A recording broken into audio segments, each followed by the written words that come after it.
Sadya namang nakatutuwa ang kakaibang talento sa panggagaya ng boses. Maliban dito, maaari daw itong pagkakitaan. Alamin po natin ang karanasan ng isa nating kababayan na naging dalubhasa sa ganitong larangan sa ulat ni Mr. Fu.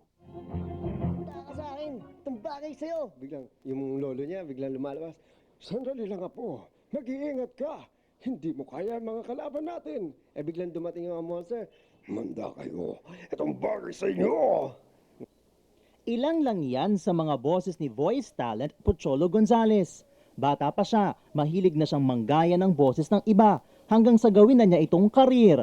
11 years na siyang voice talent at hindi na mabilang na cartoons at radio plays ang kanyang nagawa. Ngayon may sarili na siyang kumpanya, ang Creative Voices, na nagtuturo at nagbibigay ng racket sa mga voice talents. This is an art form na hindi napapansin for a longest time. Panahon pa na mga, anong tawag dito, yung mga Greek, ginagawa na yung voice over. Di ba sa teatro may nagbo-voice over. Hanggang sa dumating ang radyo, mga radio drama.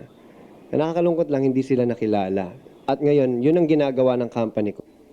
Pinakamabenta sila ngayon sa pagbibigay ng Pinoy na boses sa mga foreign cartoons tulad nito. Huwag kang mag-alala, Ryoma. Makakarating sa kanya to. Kinukuha rin sila sa mga radio ads o sa mga kampanya ng kandidato. Tuluyan na ngang binasura ng Commission on Election ang Certificate of Candidacy ng party list para sa mga miyembro ng third sex o mga bading. Hindi pa rin nawawala ang kanilang mga radio plays.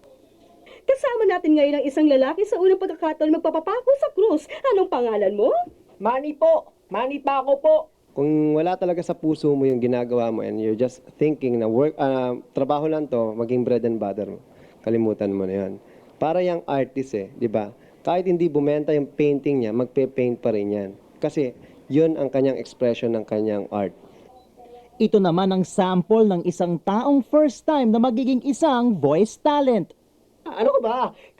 Kaya nang remedyohan ngayon ng ganyan mga problema, no? May picture ka ba ng pinsan mo? O eto, may picture siya sa pitaka ko. Huwag mong pintasan ha. Oo. Mapapansin mo dyan na may split end siya. May eye bags, warts at wrinkles. Pero talented yan. Tsaka sabi mo nga, mareremedyohan naman ngayon yan. Ito ba ang pinsan mo? Akala ko makeover. Overhaul pa lang kailangan dyan. Ang kulit mo eh. Alright, Okay. galing. Thank you, thank you. Para sa Newswatch Aksyon Balita, ako si Mr. Fu. Art. Mr. Fu tells us that a career awaits those able to harness this skill.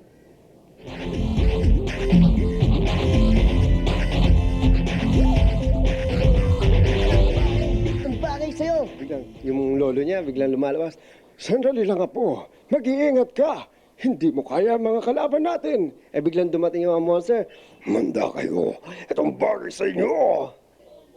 Pocholo Gonzales has been a voice talent for cartoons and radio plays for 11 years now. As a kid, he would always imitate other people's voices. Little did he know that his penchant for vocal mimicry would later lead him to his present career. Pocholo now has his own company, Creative Voices. This is an art form na hindi napapansin for a longest time. Panahon pa na mga, anong tawag dito, yung mga Greek, ginagawa na yung voice over. Di ba sa teatro may nagbo-voice over. Hanggang sa dumating ang radyo, mga radio drama. Nakakalungkot lang, hindi sila nakilala. At ngayon, yun ang ginagawa ng company ko.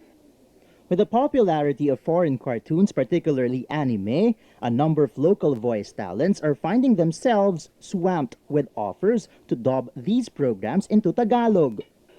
Huwag kang mag-alala, Ryoma. Makakarating sa kanya to. The election season also opens up many opportunities for them. Tuluyan na ngang binasura ng Commission on Election ang Certificate of Candidacy ng party list para sa mga miyembro ng third sex o mga bading. And of course, radio dramas are still very much around. Kasama natin ngayon ang isang lalaki sa unang pagkakataon magpapapako sa krus. Anong pangalan mo? Manny po. Manny pa ako po. Kung wala talaga sa puso mo yung ginagawa mo and you're just thinking na trabaho lang to, maging bread and butter mo, kalimutan mo na yan. Para yung artist di ba? Kahit hindi bumenta yung painting niya, magpe-paint pa rin yan. Kasi Yun ang kanyang expression ng kanyang art. The work of these voice talents would seem easy, but as one aspirant has experienced, that may not necessarily be true. Although it really is a lot of fun. Ano ka ba? Kaya nang remedyohan ngayon ng ganyan mga problema, no? May picture ka ba ng pinsan mo? O eto, may picture siya sa pitaka ko. Huwag mong pintasan ha. Oo. Mapapansin mo dyan na may split end siya. May eye bags, warts at wrinkles. Pero talented yan. Tsaka sabi mo nga, mareremedyohan naman ngayon yan. Ito ba ang pinsan mo? Akala ko makeover. Overhaul pa lang kailangan dyan. Eh, ang kulit mo eh. Alright, galing, galing. Thank you, thank you. Mr. Fu, iWatch News. So that's what Mr. Fu looks like. Yeah. I've never actually seen him. Sounds cool. And who knew he was a voice actor too? True. I always wanted just before I leave this earth, Okay. I'd like to be the voice of a cartoon character. What cartoon character would that be? Anyone in particular? Something An fun animal? and no, something light and fun, like the genie from Aladdin. Can you like try to imitate his voice? No. Oh, can you do imitating accents?